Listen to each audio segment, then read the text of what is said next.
여러분들은 지금 누구를 의지하고 있습니까? 혹 무엇을 지금 의지하고 있습니까? 여러분, 의지하다라는 단어를 국어사전에 찾아보니까 이렇게 말하고 있더라고요. 도움을 얻기 위해 무엇에 몸이나 마음을 기대는 것, 이것이 의지하다라는 뜻입니다. 우리의 삶을 위해서, 우리의 경제적인 것들을 위해서, 혹은 우리의 육체적인 것들을 위해서 여러분은 어떤 것을 의지합니까? 오늘 한 교회 청년이 교회를 이렇게 오는데 걸을 때 불편해서 이렇게 목발을 짚고 왔더라고요. 여러분, 그 청년은 걷는 것이 불편하여 목발로 자신의 몸을 의지하며 오는 것이지요. 어떤 이들은 삶을 살아갈 때 남편을 너무 의지하는 사람들이 있습니다. 아무것도 못해요. 남편이 없으면 아무것도 못하고 부모님이 없으면 아무것도 못하고, 그래서 뭘 할 때마다 물어보고, 엄마 어떻게 해야 돼? 엄마 이거 사? 엄마 이 여자 만나? 이런 거 물어보는 사람 뭐라 그러죠? 마마 보이라고 합니다. 그런데요, 누군가를 혹은 무엇인가를 의지하는 것 절대로 쉬운 일이 아닙니다. 왜냐하면 그 사람에게 그것에 믿음이 있어야 하고 신뢰가 있어야 하기 때문입니다. 남편을 의지하고 부모님을 의지하는 건 남편에 대한 의지가, 믿음이 있어야 되고 부모님에 대한 믿음이 있어야 됩니다. 내 부모님이 나의 모든 것을 감당해 주시고 내 모든 것을 해줄 것이라는 믿음이 있어야 되는 것이죠. 지난 10월 29일에 일어났던 이태원 참사 때 한 여학생이 압살을 당해서 다리가 부러진 상황에서, 이렇게 깔려서 다리가 부러진 상황에서 전화를 걸었어요. 아빠한테 전화를 걸은 거예요. 이태원인데, 아빠 이태원인데 사람들이 다 깔려서 죽어가고 있다고, 자기도 지금 다리가 부러져서 움직일 수가 없는데 나도 죽을 것 같다고 라고 이렇게 통화를 하다 전화가 딱 끊긴 거예요. 그러니 이 아빠는 얼마나 놀랬겠어요. 그 아버지의 전화를 끊고 문자를 보내, 딸 무슨 일이야, 어떻게 됐어? 라고 물어보고 인터넷을 찾아보는데 이미 압사해서 50명 정도가 사망했다는 소식을 듣게 된 거예요. 아버지가 택시를 타고 이태원까지 달려오셨는데 이태원 일대가 교통이 통제가 돼서 택시에서 내려 1.5km가 되는 그 길을 불이 나게 뛰어가서 온 이태원을 다 뒤지면서, 사고 구경을 다 뒤지면서 그 딸을 찾은 거예요. 내 딸이 어디 있는지, 내 딸 살려달라고 찾은 거예요. 이렇게 통화를 하고 가서 끊기는 그 과정에, 뛰어가는 과정에 아빠 살려줘라는 문자 하나가 온 거예요. 그래서 그 아버지가 온 이태원을 다 달려가며 나갔는데 그 딸이 왜 119에 전화를 안 하고 아빠한테 살려달라고 전화를 하고 문자를 보냈을까요? 경찰보다 아빠를 그 순간에, 죽음의 상황에서 아빠를 믿고 의지한 겁니다. 그 아버지는 그 딸의 문자, 살려달라는 문자 때문에 온 이태원을 뛰어다니며 결국 파출소 앞에서 다리가 부러져 움직이지도 못하고 누워있는 그 딸을, 파출소 앞에 누워있는 그 딸을 발견하게 되었죠. 그 딸을 데리고 병원에 데려가려고 응급차를, 이렇게 구급차를 수문하는데 구급차는 사망자와 거의 이제 중환자를 실어 나르게 정신이 없어서, 그래서 이 딸을 들쳐업고 교통통제가 되는 바깥으로, 1.5km가 넘는 바깥으로 그 성인의 딸을 업고 뛰기 시작한 거예요. 조금만 기다려, 조금만 기다려. 힘들고 아프고 의식을 잃어가는 그 딸을 살리려고 업고 또 1.5km를 뛰어가서 택시를 잡는데 택시가 없는 거예요. 내 딸을 살려달라고, 내 딸을 살려달라고 막 하는데 아무도 없는. 근데 마침 지나가던 BMW 차에 한 남녀가 그 부녀를 태우고 시내에, 서울 시내 병원을 다 다녔는데 늘 수가 없는 거예요. 그 딸을 입원시킬 수가 없는 거예요. 사망자들이 너무 많고 응급차들이 너무 줄을 서서 있어 응급실 자체를 들어갈 수가 없는 거죠. 그래서 이 딸을 이 사람들의 도움을 받아서 분당까지 내려가서 분당 차병원에 이 딸을 응급실에 가서 이 딸을 살릴 수 있게 된 것이죠. 그 딸이 분당 차병원까지 가는데 4시간, 5시간이 걸렸다라는 거예요. 이 아버지가 이 4-5시간을 자기를 도와주고 태워주고 휠체어를 밀어주고 서울의 온 병원을 다니고 분당까지 갔던 이 남녀 커플을 감사하다고 찾는데 감사를 하는 것을 살해도 받지 않고 간다고 너무나 귀한 사람을 찾고 싶다는 기사를 제가 본 적이 있어요.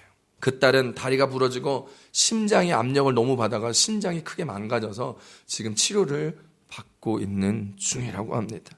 그 딸은 그 이태원의 참사 옆에서 죽어가고 사람들이 소리치고 심장이 뛰지 않아 CPR을 하는 그 상황에 자기는 다리가 부러지고 심장이 망가지고 움직일 수가 없는 순간에 아버지가 살려줄 거라는 믿음으로 아빠를 의지해서 문자를 보내 그 아빠를 기다려서 결국 그 아버지가 그 딸을 살릴 수 있게 된 것이죠.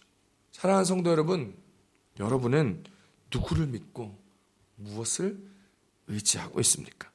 오늘 우리가 읽은 이 시편 125편을 쓴 시편 기자는 여호와를 의지하라고, 우리의 아버지 되시는 하나님 아버지를 의지하라고 우리 가운데 간곡히 말하고 있습니다.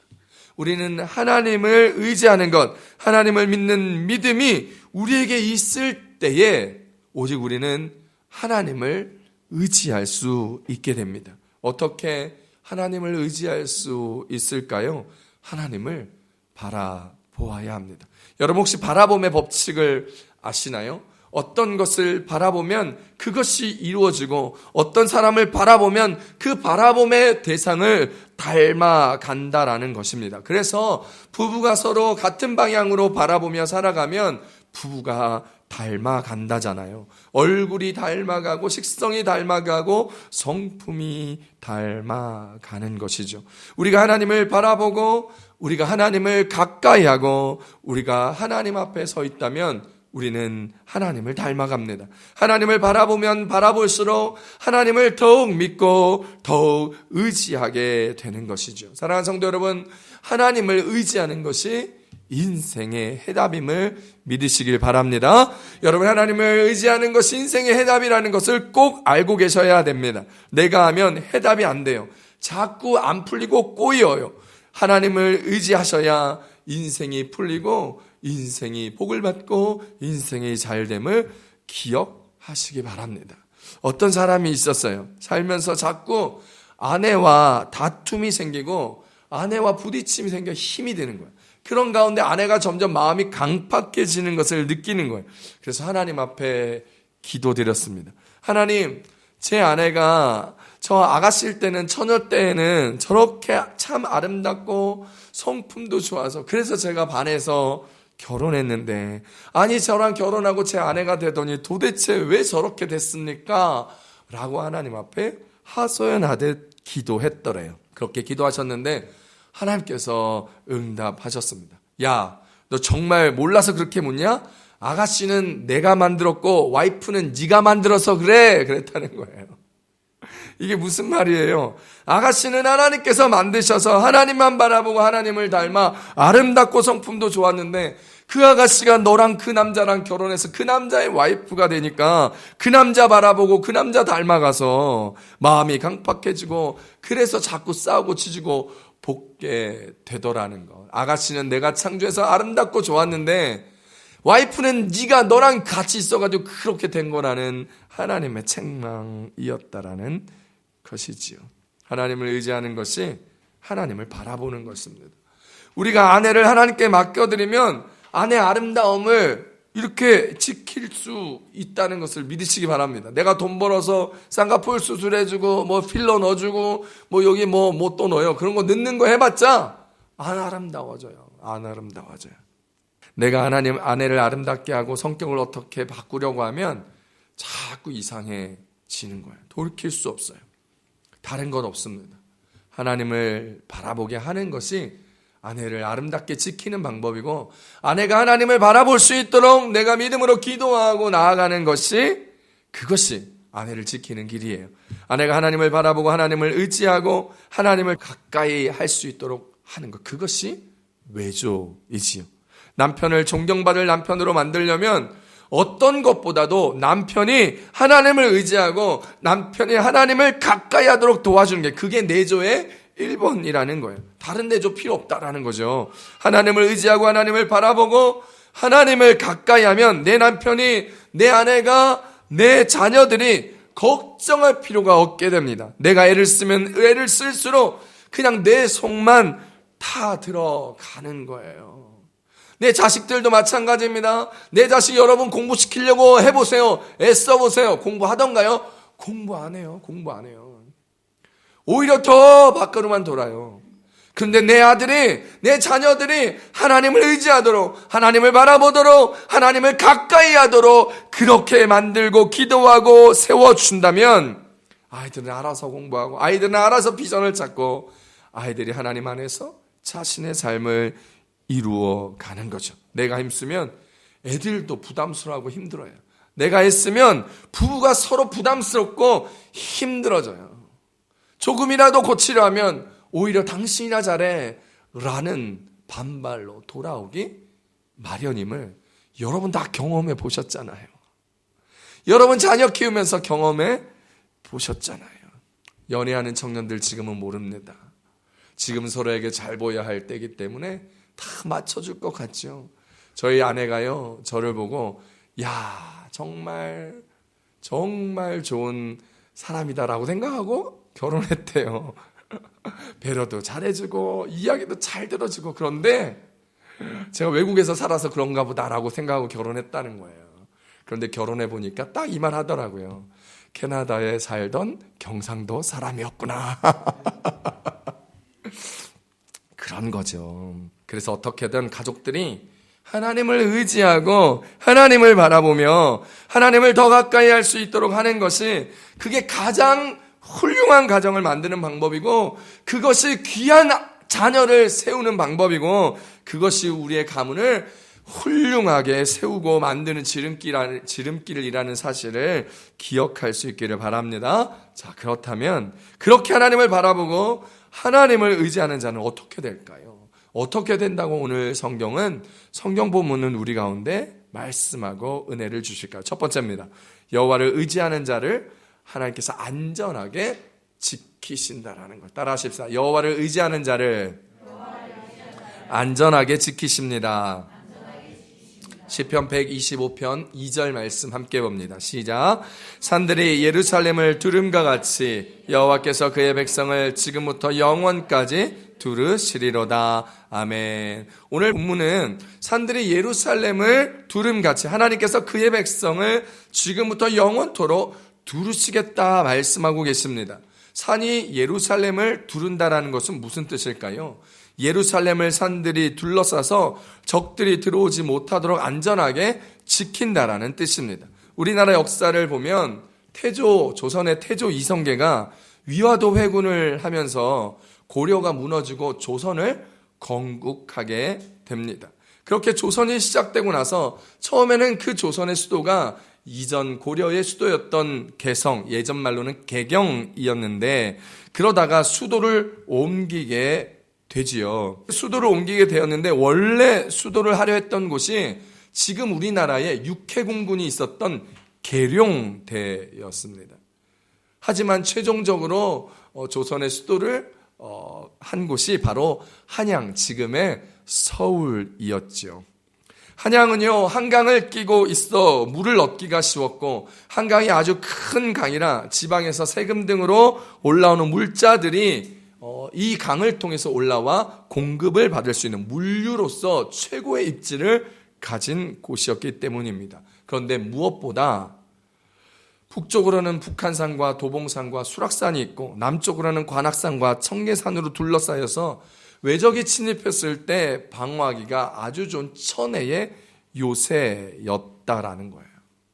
그래서 제가 서울의 산들이 어떻게 있는지를 제가 딱 살펴보면서 지도를 봤는데 깜짝 놀랐습니다. 저 서울에 산을 외곽으로 다 둘러싸서 산만 이렇게 가도 서울을 둘레길처럼, 외곽길처럼 만들 수가 있게 되어져 있더라고요. 저렇게 조그맣게 녹지가 보이시죠? 저게 서울을 다 둘러싸고 있는 산이에요. 그리고 사대문 안에 도성에도 인왕산이며 북한산이며 남산이 저렇게 딱 있어서 안쪽으로도 바깥쪽으로도 서울을 산으로 둘러싸서 어떤 외적의 침입에도 아주 견고하게 방어할 수 있게 되었다라는 것이죠. 예루살렘도 이와 비슷합니다. 예루살렘을 보니까요, 동쪽으로는 감람산이라 불리는 올리브산이 있고, 북쪽으로는 스코포산, 그리고 남쪽으로는 르비딤 골짜기와 서쪽으로는 여호사밧의 골짜기가 있어서 예루살렘은 요새와도 같이 산과 골짜기로 이루어진 천혜의 도시였다라는 것입니다. 이스라엘 자손들이 출애굽하여서 가나안 땅을 차지했지만 저 시온산이 있는 예루살렘은 정복하지 못하고 그곳을 오랫동안 여부스 족속이 살고 있었습니다. 결국 예루살렘을 정복한 사람이 누구죠? 다윗이었습니다. 이스라엘 자손들이 가나안 땅에 들어와서 다윗 때까지 무려 400년을 예루살렘을 정복하지 못했었습니다. 그 긴 세월 동안 정복하지 못한 곳이 바로 이 예루살렘이었습니다. 그 이유가 뭐예요? 천혜의 요새로 산들이 골짜기가 그를 둘러 있었기 때문입니다. 이처럼 여러 산들이 예루살렘을 둘러싸서 예루살렘을 지켰던 것처럼 하나님께서는 하나님을 의지하는 사람들을 산들이 예루살렘을 둘러 진쳐 지켰던 것처럼 하나님께서 여호와를 의지하는 자들을 둘러싸므로 그들을 안전하게 지켜주시겠다는 것입니다. 그것도 영원토록 지켜주시겠다 약속하셨죠. 제가 고등학교 3학년 때 수능 시험을 보기 한 열흘 정도 남겨놓고 새벽에 집으로 급한 전화가 왔습니다. 고모님께서 아버님이 저를 보고 싶어 하신다 하시면서 급히 고향인 하동으로 내려오라는 정갈이었습니다. 아침에 학교에 가서 그 이야기를 하고 첫 차로 고향집으로 내려갔는데, 하동으로 내려갔는데 집 입구부터 조화가 쫙 들어서 있는 거예요. 사람들이 그 입구에 검은색 옷을 입고 우리 집 근처에 있는 것을 보았죠. 아버지가 돌아가셨다는 것을 그제서야 알게 되었습니다. 그 당시 하동은 시골이었고 저희 아버지가 동네 유지여서 하동에서 5일장을 마치고 선산에 묻히게 되셨죠. 그 이후 저는 저의 인생에 큰 어려움이 있었습니다. 저의 인생은 들판에 제가 서 있는데 그 들판에 이렇게 둘러싸여 있었던 저를 지켜주었던 큰 산이 허물어져서 각종 비바람과 눈보라를 그 산이 무너진 틈에 그대로 제가 온 몸으로 제게 들이쳐와서 그걸 내 몸으로 받아내는 느낌이었습니다. 그래서 참 힘들다라는 생각을 많이 했습니다. 특히 군대에 가서 그런 생각이 너무 많이 들었습니다. 제가 군대 갔을 때 여전히 여러분들 잘 모르겠지만 포세식 화장실 석탄으로 난로를 떼서 있고, 겨울에는 춥고 여름엔 덥고, 여름에도 똥을 풀어 화장실 그 똥통간에 들어가서 똥을 푸며 살았던 군대 생활이 참 어렵고 힘들었습니다. 그것도 전방이었기 때문에 많은 일들을 하고, 저희 때는 강릉 무장공비가 침투해 잠수함이 내려왔고, 저희 섹터에 또 귀순 용사가 생겨서 정말 어렵고 힘들었던 시간에 제 삶에 정말 자살이라는 것을 처음 생각해 볼 정도로 총구를 제 머리에 겨눠보기도 하며 그만 살고 싶다라는 생각을 하게 되었던 시간들, 어려웠던 시간들, 그때 아빠가 있었으면 이라는 생각을 참 많이 했습니다. 그런데 군대에서 예수를 믿고 성경을 보니 하나님 아버지를 의지하면 오늘 본문에서 산들이 예루살렘을 두름과 같이 하나님께서 주의 자녀들을 들의 산처럼 이렇게 두르며 비바람으로부터 안전하게 지켜주신다고 약속의 말씀을 하시는 거예요. 그것도 영원토록 지켜주신다는 말씀을 하시는 거예요. 그때 오늘 저는 이 말씀을 보면서 그렇구나, 내가 느꼈던 느낌이 이거였구나, 주님은 내가 느꼈던 그 느낌을 알고 계셨구나, 내가 느꼈던 힘듦, 내가 느꼈던 외로움, 내가 느꼈던 아버지의 부재를 주님은 알고 계셨구나. 이제 아빠가 막아주었다고 생각했던 그 비바람을 하나님께서 막아주시겠구나. 이제는 하나님이 나의 아버지 되시는구나 라는 것을 깨달았습니다. 그래서 이제부터 하나님이 나를 지키시고 나와 함께 하신다는 생각이 들어서 그때부터 정말 열심히 하나님을 아버지로 믿고 신앙생활 정말 열심히 했습니다. 사랑하는 성도 여러분, 하나님을 의지하는 자에게 하나님은 안전을 보장해 주십니다. 제가 그렇게 하나님을 믿고 났더니 정말 부대에서 저희 부대에 산사태가 일어나서 26명이 죽었을 때 저는 죽지 않고 살아났습니다. 그렇게 죽지 않고 하나님을 믿었고 죽지 않고 하나님을 증거하는 삶을 살아갈 수 있게 되었던 것이죠. 하나님을 의지하였더니, 하나님을 나의 아버지로 믿고 의지하였더니 나를 살리시고 나를 지키시고 삶의 어려움과 인생의 굴곡마다 하나님께서 내 든든한 산의 버팀목이 되어주셔서 아버지가 살아 계셨던 것과 같이 저를 지키시고 저를 붙들어 주시고 저의 삶을 인도해 주심을 경험하게 되었던 것입니다. 사랑하는 성도 여러분, 하나님만이 우리를 지키십니다. 사람은 절대로 우리를 보호할 수 없습니다. 사람들은요, 절대로 우리의 안전을 보장해 주지 못합니다. 이태원 참사를 보십시오. 사람은 우리의 안전을 보장해 주지 못해요. 사회는 우리를 보호해 줄 수 없습니다. 부모님도 영원히 우리와 함께하지 못하시죠. 하지만 오직 한 분, 우리 주 하나님만이 그분을 의지하는 하나님의 백성들에게, 우리들에게 안전한 삶을 보장하여 주시고 우리 인생을 지켜주신다는 것을 깨달을 수 있기를 우리 주 예수님의 이름으로 축복합니다. 축복합니다. 그러니 주님만 의지하시고 주님께로 돌아오시는 여러분 되시기 바랍니다. 주님 바라보시고 주님을 가까이 하시고 하나님 앞에 서 있는 저와 여러분 되시기를 바랍니다. 시편 37편 40절 쉬운 성경에 이렇게 이야기하고 있습니다. 함께 봅니다. 시작. 여호와께서 그들을 도우시며 구원해 주십니다. 악한 자로부터 구해 주시고 보호해 주십니다. 왜냐하면 그들이 여호와를 의지하고 여호와께 피하기 때문입니다. 아멘. 하나님이 이 땅에 살아가는 인생들을 두 부류로 나누십니다.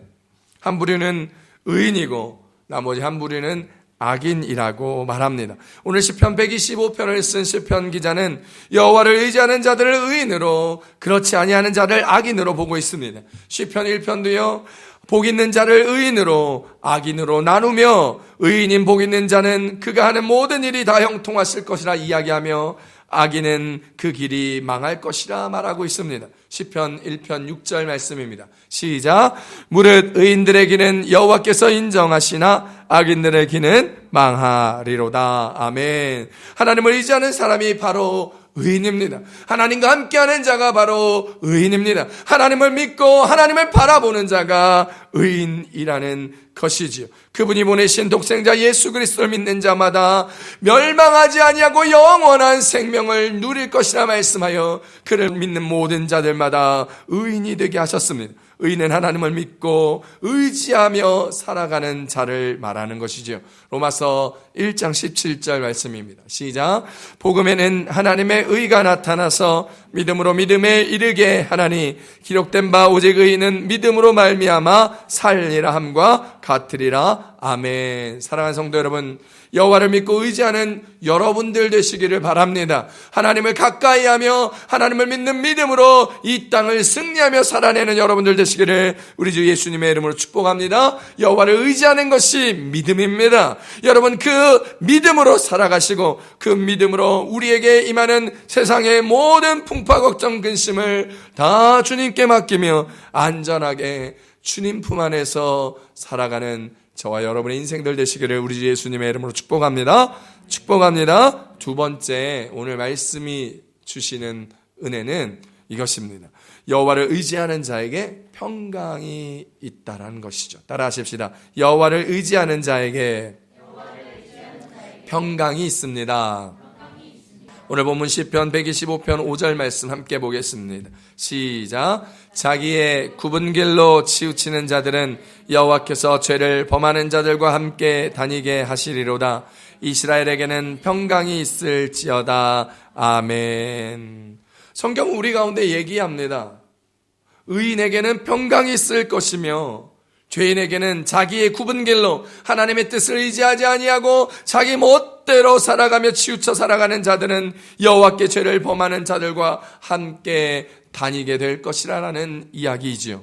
여러분, 뿌리가 깊은 나무는 거센 비바람에 가지가 부러질지언정 나무가 통째로 뽑히는 경우는 별로 없습니다. 그 이유는 뿌리가 땅속 깊이까지 내려가 있어 어떤 흔들림에도 밸런스를 유지하며 버텨낼 수 있기 때문이죠. 여러분, 강력한 태풍이 불어도 아파트의 외벽에 창문이 깨지고 간판이 떨어질지언정 아파트가 무너지는 경우는 없습니다. 그 이유는요, 아파트를 지을 때 그 철근이 지하 20m, 30m, 지하 50m까지 이상으로 땅속 깊이 박혀 그 건물을 지탱해 주기 때문입니다. 하나님을 의지하는 것도 이와 같습니다. 하나님을 전적으로 의지하는 사람, 인생의 기초를 하나님께 둔 사람은 그 믿음의 기초가 깊고 견고하여 어떠한 시련이나 어려움, 아픔에도 흔들리지 아니하고 일희일비하지 않습니다. 왜냐하면 하나님의 보호를 받아 안전하기 때문입니다. 하나님의 보호를 받아 안전하기 때문에 그들에게 믿음, 하나님이 나를 보호하신다, 하나님이 나를 지키신다라는 그 믿음으로 인하여 염려, 걱정, 두려움 없이 평안하게 살아갈 수 있게 된 것입니다. 이사야서 26장 3절 말씀 함께 봅니다. 시작. 주께서 심지가 견고한 자를 평강하고 평강하도록 지키시리니 이는 그가 주를 신뢰함이니이다. 아멘. 하나님을 신뢰하고 우리 주 예수 그리스도를 믿는 자들마다 그 심지가 깊어지고 견고해진다라는 것입니다. 그 심지가 깊어지고 견고해진다라는 것은 어떠한 태풍이나 비바람에도 흔들리지 아니하고 자기의 삶의 자리를 굳건히 지켜 요동치 아니하는 마음으로 삶의 평강이 우리의 마음을 지키실 것이라는 것입니다. 사랑하는 성도 여러분, 하나님께서 우리에게 주신 가장 소중한 선물이 바로 구원 다음에 평안이라는 사실을 기억하시기 바랍니다. 여러분, 이 평안이 우리 가운데 있을 때 어떠한 다툼과 어떠한 부족과 어떠한 결핍이 있을지라도 흔들리지 않습니다. 왜냐하면 하나님께서 우리에게 주시는 그 믿음이 우리의 삶에 평안함을 주기 때문에 그래서 우리는 고백하죠. 평화로다 하늘 위에서 내려오네 그 사랑의 물결이 영원토록 내 영혼을 고이 싸네. 어떤 어려움과 힘듦에도 하나님께서 주신 하늘에서 내려온 평화가 우리의 영혼을 덮고 우리의 영혼을 고이 싸므로 일희일비하지 아니하고 흔들리고 휩싸이지 아니하고 좌로나 우로나 치우치지 아니하고 주님의 평안의 복을 누리게 된다는 사실을 기억하셔야 합니다. 하나님께서 우리에게 주시는 이 평안은 하나님 우리에게 주시는 복입니다. 이 평안의 복은 우리에게 큰 힘을 갖게 만들지요. 시편 29편 11절 말씀입니다. 시작. 여호와께서 자기 백성에게 힘을 주시며 여호와께서 자기 백성에게 평강의 복을 주시리로다. 아멘. 할렐루야. 하나님께서 우리에게 복 주시는데 그 평강의 복을 주실 때 우리가 이 평강의 복을 받아 누려 어떠한 상황에도 흔들리지 아니하고 감정에 휩싸이지 아니하며 감정으로 말하고 표현하고 살아내지 아니할 때 하나님의 그 평강의 복을 말미암아 우리들이 힘을 얻어 살아낼 수 있다라는 것입니다. 여호와를 의지하는 자는 흔들리지 않는 견고한 삶을 살 수 있다고 성경은 우리 가운데 이야기하고 있잖아요. 오늘 본문 1절 말씀입니다. 시작. 여호와를 의지하는 자는 시온산이 흔들리지 아니하고 영원히 있음 같도다. 아멘. 하나님을 의지하는 사람은 그 인생에 하나님이 주신 평강의 복으로 인하여 어떤 문제가 생기고 어떤 어려움이 오고 어떤 감정적인 요동이 와도 그것으로 인하여 흔들리지 않을 뿐만 아니라 그 인생이 아예 망가지지 않고 없어지지 않는 것입니다. 마치 쓰나미가 오고 태풍이 불어도 우뚝 솟은 그 산은 절대로 흔들리지 아니하고 산이 없어지지 아니하는 것처럼 하나님을 의지하는 자는 인생이 흔들리지 않는다라는 것입니다. 한결같이 우리의 인생이 그 자리에 떡하니 버티고 있다라는 것입니다. 여호와를 의지해 보십시오. 조그마한 어려움과 힘듦에 우리의 사업장이 무너지지 않습니다. 우리의 자녀가 무너지지 않습니다. 조그마한 어려움에 가정이 흔들리고 가정이 송두리째 뽑히지 않습니다. 여호와를 의지하는 여러분 되십시오. 가정이 평강 위에 설 것이며 사업의 어려움에 평강 가운데 임하여 하나님께서 힘주시고 복주심을 경험하게 될 것이라는 것입니다. 하나님을 전적으로 의지하고 하나님께 인생의 기초를 둔 사람은 하나님께서 주신 평강으로 흔들리지 아니할 뿐만 아니라 하나님께서 그 사람의 인생의 울타리가 되셔서 둘러싸고 보호하고 계심을 성경은 이야기하고 계십니다. 하나님께서 보호하시기 때문에 완벽하고 안전하게, 영원히 안전하게 그 평안을 누릴 수 있다는 것을 기억하십시오. 사랑하는 성도 여러분, 하나님께 전적으로 의지하고 하나님께 여러분의 인생의 기초를 두는 인생 되실 수 있기를 우리 주 예수님의 이름으로 축복합니다. 그래서 하나님의 보호를 받아 평안을 누리는 여러분들의 삶이 되시기를 바랍니다. 그때 그 평안이 여러분의 마음과 생각을 지키신다 얘기하죠. 빌립보서 4장 7절 말씀입니다. 시작. 그리하면 모든 지각에 뛰어난 하나님의 평강이 그리스도 예수 안에서 너의 마음과 생각을 지키시리라. 아멘. 사랑하는 성도 여러분, 어떤 어려움이 있습니까? 어떤 흔들림이 있습니까? 어떤 것이 내 마음대로 되지 아니하고 어떤 것이 나를 고민하게 만들고 어떤 것이 나를 밤잠 설치게 하고 있습니까? 그때 하나님을 의지하십시오. 하나님을 내 인생의 주인으로 믿고 그 주인인 하나님 앞에 우리의 인생을 모두 맡기십시오. 그것이 전적으로 의지하는 것입니다.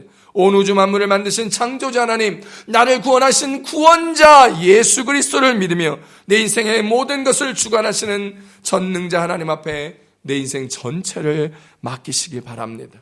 여러분의 인생 전체를 이제 주님 앞에 맡기는 결단을 하십시오. 욥을 한번 보십시오. 욥은 어땠습니까? 욥에게 닥친 풍랑을 너무나 잘 알고 있지 않습니까? 그 욥에게 닥친 인생의 풍랑은 너무나 거셌습니다. 한순간에 욥은 모든 것을 잃었습니다. 재산도, 재물도, 가족도, 건강도, 그리고 자녀도 다 잃었습니다. 그러나 욥은 심지가 견고한 사람이었습니다. 그리고 그의 인생 전체를 하나님께 맡겼죠. 그의 고백이 그의 삶을 뒷받침합니다. 함께 봅니다. 욥기서 2장 10절입니다. 시작. 그가 이르되 그대의 말이 한 어리석은 여자의 말 같도다. 우리가 하나님께 복을 받았은즉 화도 받지 아니하겠느냐 하고 이 모든 일에 욥이 입술로 범죄하지 아니하니라. 아멘.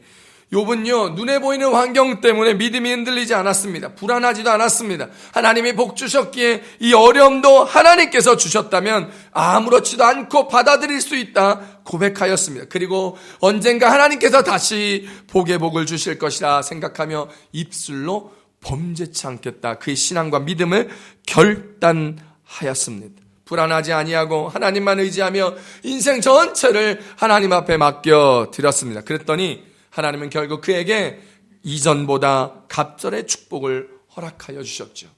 여러분, 우리가 잘 아는 다니엘을 보십시다. 다리오 왕 때 다니엘을 시기했던 많은 바벨론의 신하들이 다니엘을 제거하기 위하여 음모론을 펼치죠. 지금부터 30일 동안 누구든지 왕 외에 어느 신에게나 사람에게 기도하는 자는 사자굴에 던져 사자밥이 되게 하겠다라는 것이었습니다. 그러나 다니엘은 이런 법이 시행된 것을 알고서도 늘 하던 대로 항상 하나님을 의지하고 예루살렘을 향하여 하나님께 3번 무릎 꿇고 기도하고 감사드렸습니다.